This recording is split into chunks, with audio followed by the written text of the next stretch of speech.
안녕하십니까. 임대인 학교 TV 학교장 박원규입니다. 오늘은 관리편 세 번째 시간, 최고의 그리고 최후의 수단 보증금. 보증금 얘기를 이제 좀 해볼 건데요.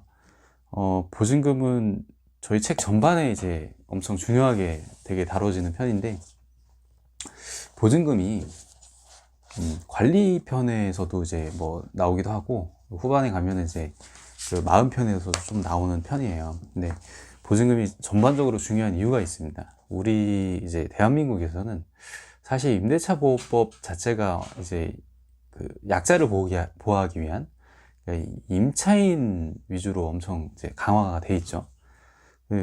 뭐 아무래도 법 자체가 좀 이제 그런 약자 위주로 좀 이렇게 피해를 막기 위해서 그런 부분이 이제 보강된 건 맞는데, 반대로 보면은 임대인한테는 이제 이런 임차인, 소위 말하는 좀 악성 임차인을 대응할 수 있는 그런 제도가 제가 봤을 때는 많이 미비한 것 같아요. 뭐 명도소송이나 이런 소송도 있겠지만, 실제로 명도소송을 해서 어느 정도 실익을 보려면 보증금이 어느 정도 있어야지 가능한 얘기입니다. 보증금이 별로 없는 상태에서는 뭐 소송도 필요가 없고요. 뭐 민사소송을 하더라도 그게 또 이제 피해 보상을 받기가 어렵죠, 사실.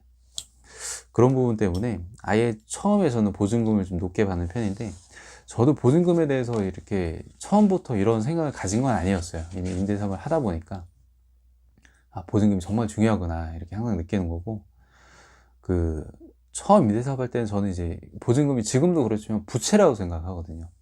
이 보증금이 뭐 제 통장에 들어있다고 하더라도 향후에 임차인이 뭐 나간다고 하면 당장 이제 줘야 될 돈이기도 하고, 그리고 뭐 언제든지 임차인이 이제 나간다고 하면 준비를 해야지 돌려줘야 되는 돈이기 때문에, 준비하는 기간이 만약에 늦어지면은 그것도 좀 문제가 발생을 하거든요. 그래서 처음엔 이런 생각을 했어요. 이게 내 돈처럼 내가 함부로 쓸 수도 없고 장기로 쓸 수도 없고 언젠간 돌려줘야 되는 거고, 그리고 갑자기 나간다 그러면 또 돌려줘야 되는 돈인데 이거 골치 아프게 이렇게 많이 받을 필요 있냐.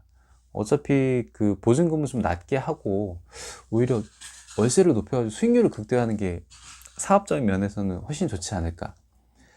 근데 이제 그렇지가 않더라고요. 보증금이 낮으면 낮을수록 어떻게 보면 수익률이 올라가는 것도 있지만 위험도 올라가는 겁니다. 임대인 입장에서는. 그런 위험이 채무, 연체 위험이죠. 연체. 월세 체납 위험이 좀 올라가는 거죠. 그래서 뭐 저 나름대로 이제 법칙을 세운 게, 보증금하고 월세 체납은 반비례한다, 이런 법칙을 하나 만들었어요. 실제로도 그렇고, 보증금이 높을수록 사실 월세가 또 낮아지는 면도 있지만 어느 정도 자금력이 있는 임차인이기 때문에 체납이 그렇게 높지가 않아요. 월세를 이제 밀리는 게. 근데 보증금이 낮을수록 월세가 높아지고, 당연히 또 월세가 높은 만큼 임차인 자금력이 좀 떨어진다고 하면은 이제 체납할 수 있는 그런 확률이 높아지는 거죠. 그래서 저는 관리적인 면에서 보증금을 이제 바라봤을 때는 이제 보증금을 좀 높게 받을 필요가 있고, 나중에 이제 마음편에서 보면은 보증금이 뭐 100만 원이 임차인하고 보증금 1000만 원의 임차인이 저 임대인한테 또 대하는 태도가 달라요. 다를 수밖에 없어요. 마음편에서는 또 그 부분 또 다룰 건데, 관리편에서도 이게 높은 보증금이 좀 필요합니다. 뭐 가장 이제 체납 관리, 월세 관리를 위해서도 그렇고, 두 번째는 나중에 이제 임차인이 이사 갈 때 원상복구 할 때도 원상복구 할 수 있는 수준 자체가 달라져요. 보증금이 낮으면은 뭐 최악의 경우 그냥 나가주세요, 제가 하겠습니다, 이렇게 해가지고 임대인이 가서 자기가 다 뭐 청소할 거 다 하고 뭐 보수할 거 하고 자기 돈으로 다 해야 되는 거예요. 이분이 나가주기만 했으면 감사하다. 왜냐면 이분이 나가야 또 다른 분들 받아서 월세 또 이렇게 받을 수 있으니까. 근데 보증금이 높으면은 제가 할 필요가 없죠. 보증금 안에서 다 이제 공제를 할 수 있기 때문에, 뭐 임차인이 이제 충분히 본인도 이제 귀책이 있으니까, 이거는 제가 이제 사람 써서 전문가 불러가지고 이렇게 하겠습니다, 제가 뭐 도배장판이나 이런 건 처음에 그 공실 상태에서 구입해서 할 때는 하지만 하자보수까지 제가 그렇게 뭐 하진 않습니다. 저는 하자보수 같은 경우는 전액 다 임차인 보증금으로 다 처리를 합니다. 당연히 그렇게 해야죠.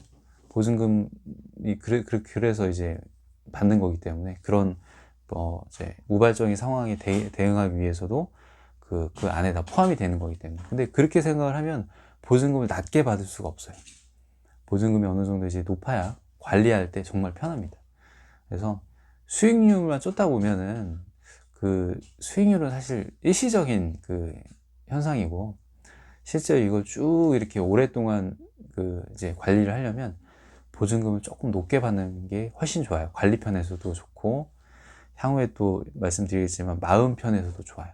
그래서 보증금을 좀 높게 받는 걸 추천을 드리고 싶고, 지금 이제 한국 사회에서 유일하게 임차인에게 대항할 수 있는 그 무기가 임대인한테는 보증금밖에 없습니다, 사실.